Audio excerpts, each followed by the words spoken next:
Vítajte pri teste termovízy Pixfra Mile 2. Dneska tu máme so sebou 5 modelov, ktoré sme testovali posledných niekoľko týždňov a chceme vám ukázať, aké boli naše praktické skúsenosti, ale aj aké sú medzi nimi rozdiely. Pixfra ako značka je síce novinka na slovenskom trhu, ale vo svete termovízií to nie je žiadny nováčik.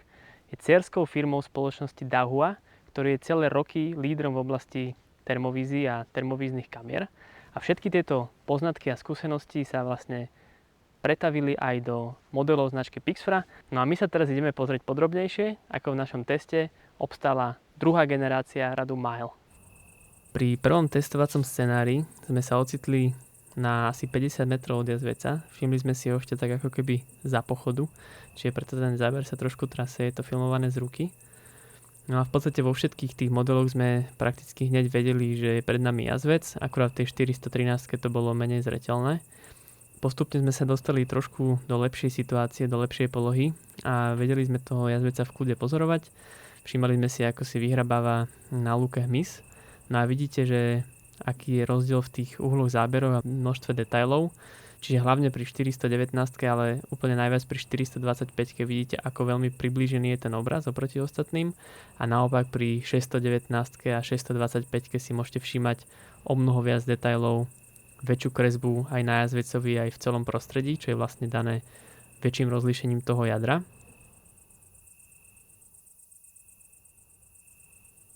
No a nakoniec sa nám podarilo dostať naozaj na pár metrov, kedy si môžete porovnať, koľko detailov ktorý model zachytil.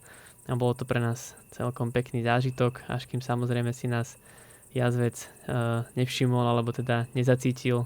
A tým sa toto pekné stretnutie skončilo, ale poslúžilo minimálne na to, že vidíte, ako jednotlivé modely fungujú. Väčšina ľudí bude používať termovízie asi takto ako my v noci a vtedy naozaj vynikne tá ich sila, že vidíte v podstate bez ohľadu na to, koľko je zvyškového svetla, tak stále vidíte, ak tam nejaká zver je. Na to má Mile 2 super vychytávku, že najväčší problém je, keď vám moc silno svieti tá termovízia do očí, trošku vám to vypálí zle, potom vidíte. Pekne sa dá v menu stiahnuť ten jas na 20 rôznych úrovní, čiže ja si to v noci dávam na najnižšiu, aby som nebol príliš oslepený. A naopak cez deň, keď je toho svetla viac okolitého a chcem lepšie vidieť, tak si ten jas pridám. Ale z môjho pohľadu to je výborná vychytávka. Bočné svetielko na tlačidle zapínania a vypínania sa dá vypnúť v menu termovízie a vďaka tomu je Mile 2 výborne pripravený na nočné používanie. A aj vďaka tomu sme mohli pozorovať túto potyčku diviakov a keď si všimnete, tak to množstvo detailov na tieto kratšie vzdialenosti je naozaj veľké, čiže z toho pozorovania sa stáva zážitok a uvidíte veci, ktoré by ste inak po tme voľným okom určite nevideli.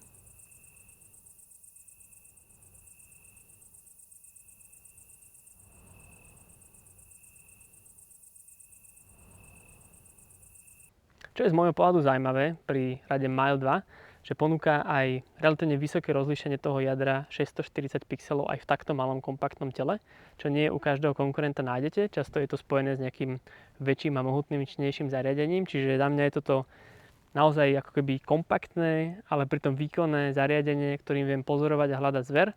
A súčasne sa nebavíme o nejakej investícii v tisícoch eur, ale sú to skôr stovky eur. Čiže tak by som zhrnul našu skúsenosť alebo naše hodnotenie Mile 2 tých modelov. Malé, ale výkonné. Aby sme o výkone ale iba nemudrovali, pozreli sme sa na iný typ situácie, kedy zver je na väčšiu vzdialenosť. V tomto prípade to bolo 270 metrov. A vidíte, že na takmer všetkých obrazoch viete dobre rozoznať od seba navzájom tie zvieratá. V prípade M419 a 425 je to skôr tým optickým zväčšením, čiže tie zvieratá sú celkovo väčšie v zábere. V prípade M619 a M625 je to vďaka tomu, že majú vyššie rozlíšenie, takže aj keď sú daniele trošku menšie v zábere, stále vieme dobre vidieť, čo sa tam deje. Tu 413 by som zhodnotil asi tak, že poslúži na rozpoznanie, či sa pred nami niečo nachádza. Nie je to možno až taký zážitok pozorovať zver na väčšiu vzdialenosť, skôr sa hodí na tie kratšie vzdialenosti, ale určite aj na takúto vzdialenosť viete povedať, či pred vami niečo je. Na otázku, že ktorý model je najlepší alebo ktorý si vybrať, není úplne taká jednoznačná odpoveď, lebo veľmi záleží od toho spôsobu, akým chcete tú termovíziu používať alebo čo od nej očakávate. Čiže by som povedal, že sú také dve hlavné kategórie a možno nejaký priestor medzi nimi. Čiže pokiaľ chcete pozorovať hlavne na malé vzdialenosti, čiže typicky je to napríklad takto v lese, kde nie je realistické mať akože líniu pohľadu niekoľko 100 metrov, ale častejšie sa budete stretávať so zvieratami na povedzme nejakých 50 metrov alebo častokrát aj menej. Vtedy je dôležité mať skôr široký uhol záberu, lebo pokiaľ sa pozeráte moc detálne, tak budete vlastne to zviera hľadať a nebude to také ľahké. Čiže za takýchto okolností, typicky v lese alebo na kratšej vzdialenosti, je lepšie mať širší pohľad záberu a v tom smere je super buď 413, taký cenovo dostupnejší model, alebo tá 619, ktorá už má o mnoho vyššie rozlíšenie toho jadra, čiže uvidíte viac detailov, ale súčasne tá šošovka je širšia, čiže stále budete mať dostatočný prehľad.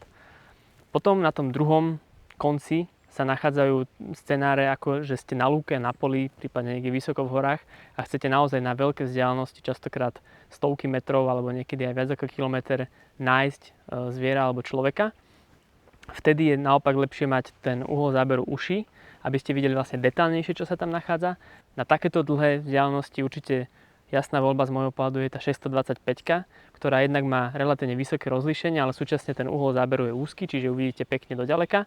Prípadne taká lacnejšia alternatíva je 425, ktoré má síce menšie rozlíšenie, ale stále dostatočné a pekne uvidíte na veľké vzdialenosti.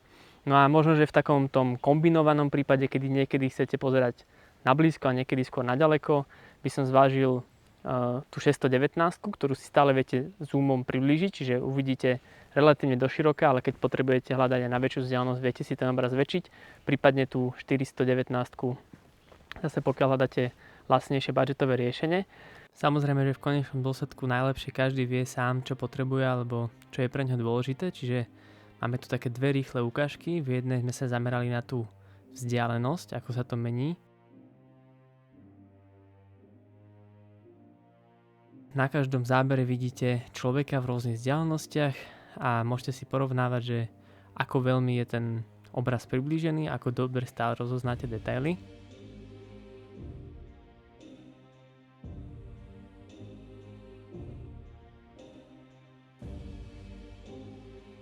Pri 300 metroch sme začali zároveň pri tej 600-kovej rade aj používať dvojnásobný digitálny zoom, aby sa vlastne kompenzovalo to, že má vyššie rozlíšenie, čiže aj keď sa ten obraz digitálne zväčší, tak stále má dostatočnú kvalitu.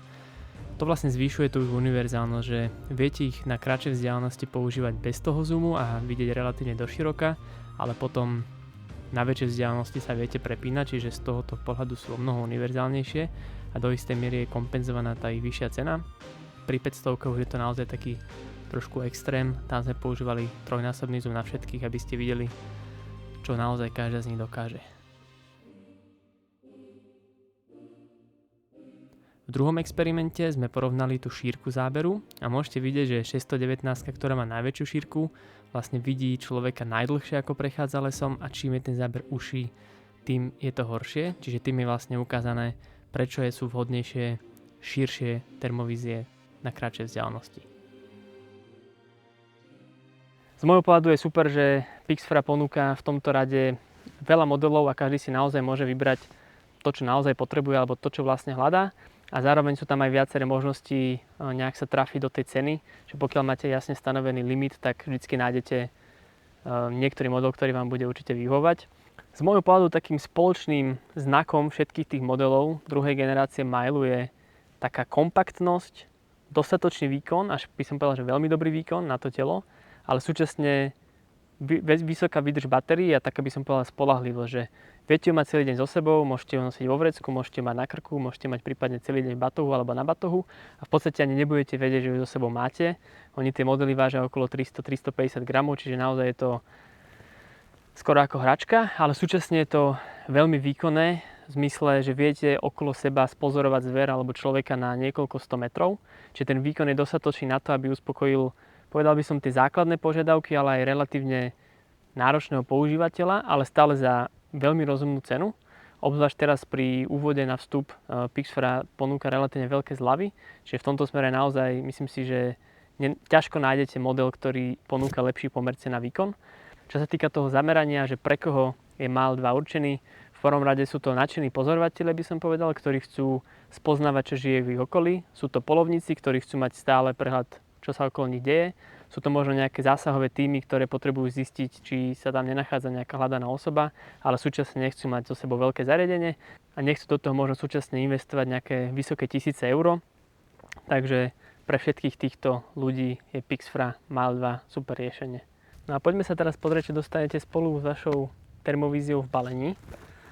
Je tam niekoľko pekných kúskov príslušenstva, čiže tu je nejaký manuál, čistiaca handrička, je tam informácia o záruke. Potom samozrejme samotná termovízia, ktorá je v takomto praktickom obale, ktorý vám umožňuje ho nosiť buď na opasku, vďaka týmto klipsňam, alebo na batohu. Čiže viete mať naozaj termovíziu stále na dosah ruky a čo je taký, by som povedal, že super detail, že tu sa nenachádza suchý zips, ale je tam takéto gumička, ktorú viem potichučku bez toho, aby som si čokoľvek vyplašil, odhačknúť a vyťahnuť tú samotnú termovíziu, čiže za mňa super malý detail. No a ďalej tu máme príslušenstvo, čiže jednak je to takáto očnica, s tým, že ja som si sem nasadil túto, ktorá má takúto, by som povedal, klipsňu alebo skrátka takú širšiu gumu, ktorú vlastne, vďaka ktorej vám nepresvíta okolité svetlo a zároveň to svetlo z termovízie sa nešíri von. Čiže toto je za mňa že lepšie riešenie, ale pokiaľ napríklad máte okuliare, tak toto vám môže vyhovovať viac. Výhoda je, že teda obidve sú v balení, môžete sa rozhodnúť, sú ľahko vymieňateľné. No a potom sú tu dva rôzne popruhy. Prvý je takýto menší, ktorý môžete mať len tak na ruke tú termovíziu, ale pokiaľ ju pustíte, vlastne tak vám nepadne, nepoškodí sa, ostane voľne visieť. Alebo potom takýto hrubší, širší, ktorý naozaj na to, že aká ľahká je tá termovízia, tak mi príde až, by som povedal, že predimenzovaný alebo príliš pohodlný, ale pokiaľ budete na krku celý deň tú termovíziu nosiť, tak určite oceníte. Je to relatívne široké, mäkké, príjemné, čiže opäť za mňa, že super pomôcka. Keď termovíziu vybalíte, máte k nej všetko potrebné príslušenstvo na to, aby ste ju vedeli rovno začať používať a nepotrebujete nič ďalšie dokupovať. No a pozrieme sa teraz na ergonómiu a ovládanie. Celé to telo je malé, ľahké, ale zároveň pevné, pogumované, čiže sa nejako veľmi nešmýka a jednou rukou ho viem veľmi pohodlne držať, pričom mi to vlastne vychádza tak, že viem každé tlačítko stlačiť niektorým prstom ruky, čiže nemusím nič prehmatávať ani nad ničím špekulovať, viem to rovno používať. Zaujímavé je zmieniť pri tom ovládaní, že vlastne konkrétne Mile 2, druhá generácia, získala ocenenie na medzinárodnej súťaži Red Dot Awards, kde vlastne porota ocenila to, že je to veľmi ľahko ovládateľné, všetko rýchlo nájdete v menu, ale súčasne ľahké a výdrž baterky výborná, čo všetko môžeme potvrdiť aj z vlastnej skúsenosti. S tým, že vlastne vpredu sa nachádza zaostrovací prstenec, ktorým vlastne zaostrujete tú šošovku. Pokiaľ sledujete niečo, čo je bližšie alebo ďalej od vás, tak vlastne viete to zaostrenie takisto ako napríklad na fotoaparáte upraviť. Vzadu sa nachádza podobný prstenec, ale to je vlastne dioptrická korekcia, čiže tu si nastavíte raz podľa toho, ako vidíte vašimi konkrétnymi očami alebo cez okuliare a už potom ďalej to nepotrebujete v praxi meniť. Zhora sa nachádzajú 3 tlačidlá. Prvé je na zaznamenávanie snímok alebo videí, druhé je na zmenu farebného režimu a tretie je na zmenu priblíženia. S tým, že vlastne z boku toto X-ko je vlastne stlačiteľné a zapína a vypína termovíziu, čiže keď to dlhšie podržíte, tak ju zapnete a potom ju viete uspať tým, že ju do toho jednoducho ťuknete. Čiže mne to vychádza tak, že keď ju držím tak, ako by som ju držal, tak vlastne palcom viem jednoducho prebudiť a znova uspať. Cez aplikáciu Pixfra Outdoor sa viete pripojiť k zariadeniu s mobilom a jednak si pozerať a stiahovať nahraté fotky a videá, ale tiež sa vlastne k nemu viete pripojiť viacerí súčasne a v reálnom čase pozerať na mobile to, čo vidí termovízia, čo je super, pokiaľ v nejakej skupine viacerých ľudí chcete niečo sledovať. A takisto je možné meniť nejaké základné veci ako farebné palety alebo približovanie jas a ďalšie funkcie. Takisto viete cez aplikáciu aktualizovať termovíziu, čiže časom, keby pribudli nejaké nové funkcie, tak máte možnosť ich týmto spôsobom získať. Čiže keď to zhrniem, malá, ľahká, odolná termovízia, kde sa nemáte ako pomýliť, to ovládanie je veľmi jednoduché a nehovorím to iba ja, hovorí to aj medzinárodné ocenenie, ktoré táto termovízia dostala za ergonómiu a ovládanie. Termovízie sú výborným pomocníkom, pokiaľ chcete nájsť vo svojom okolí zvieratá alebo ich pozorovať. možno, že za okolnosti, kedy by vám to oči alebo iná technika neumožnila, čiže keď je úplná tma, tak termovízia stále dokonale vidí, pokiaľ teda sa nachádza niečo teplé pred ňou. No a takisto je to dobrý nástroj pri napríklad hľadaní nejakých tepelných únikoch. Môžeme ju používať pri hľadaní stratených osôb, čiže ten rozsah tých použití je väčší. Verím, že Mile 2, ako sme vám ho ukázali, vás trochu zaujal, lebo nás určite. Sami ho budeme používať pri našich projektoch. A na záver je podľa mňa dôležité povedať, že nielenže prichádza z fabriky s 3-ročnou zárukou a navyše, pokiaľ si ho kúpite u autorizovaného dovozcu, máte možnosť ju za veľmi zaujímavých okolností aj poistiť pre takmer všetky možné prípady, ktoré vás napadnú, či už sú to nejaké pády a iné poškodenia, ale dokonca je tam aj zásah bleskom, tak vám tú termovíziu vymenia, čiže je to výborné pre tých, ktorí sa možno že bojíte tej investície, že či vôbec potrebujete termovíziu a čo sa s ňou niečo stane, tak na tieto prípady je výborné to poistenie. No a záverom, verím, že toto video vám pomôže sa trošku zorientovať v tých modeloch. Naša taká osobná voľba je asi 619, ktorá nám príde veľmi dobrá do všetkých typov prostredí, alebo potom, pokiaľ vás zaujímajú pozorovanie na väčšie vzdialenosti, tak 625. Pokiaľ chcete možno, že nejakú cenovo dostupnejšiu voľbu, aj 413 určite poslúži v takmer všetkých hlavných situáciách. Čiže za nás hodnotíme Mile 2 od Pixfree veľmi dobre. V linkoch pod videom nájdete odkazy, kde si ju môžete kúpiť, prípadne nejaké zľavové kupóny, ktoré vám trošku ešte spríjemnia tú cenu. A veríme, že sa vidíme pri ďalšom videu.